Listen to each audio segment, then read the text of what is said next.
Okay కదా? ఎంత కంగారు పడని తెలుసా? వెంకట్, అరే వెంకట్, ఏం కాలేదు కదరా నీకు? ట్రైన్ ఎప్పుడు వస్తుంది? ఇప్పుడు ఒకటే కూర్చుందిరా, అది కూడా వచ్చే టైం అయింది. ఎలాగోలో దాంట్లో వెళ్ళిపోదాం రా.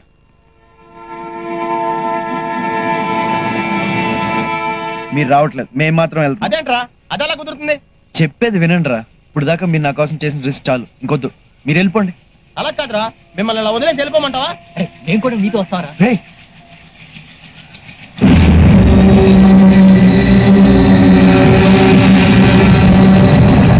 మీరు వెళ్ళండి రా. నేను చెప్పేది ఏంట్రా? వెళ్ళండి చెప్పేది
నానకేసుకుంటాడమ్మా.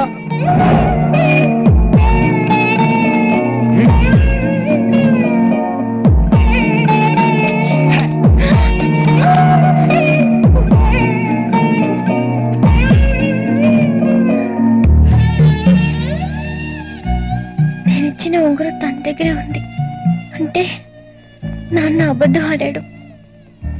నేను నాన్న మాట నమ్మాను. ఎంత తప్పు చేశాను.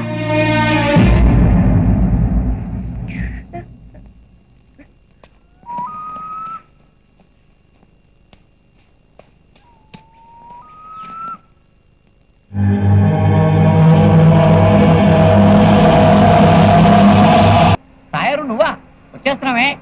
సంభావన సంభావన నీ పిన్నా కూడా, అందుక ఫోన్ చేసావు నువ్వు? కారు బొక్క. ఎందుకంటా ఏమిటి? మగ పెళ్లి వారికి ఆడపిల్లి వారికి అభిప్రాయ భేదాలు వచ్చి చివరి నిమిషంలో పెళ్లి చెడిపోయి వెనక్కి వచ్చేస్తున్నాం. ఉన్నది ఒక్కటే బస్సు, దాంట్లోనే వచ్చేస్తున్నాం. ఎడం వైపు మగ పెళ్లివారు, కుడివైపు ఆడపెళ్లివారు, మధ్యలో నేను శంభుగాడు వస్తున్నాం ఇక్కడ. ఎందుకంటా ఏమిటి? లవ్ మ్యారేజే, లవర్స్ ఇద్దరు విడిపోకూడదని రూల్ ఏమన్నా ఉందేమిటి? ఎలా విడిపోయారంట ఏమిటి? Silly matter.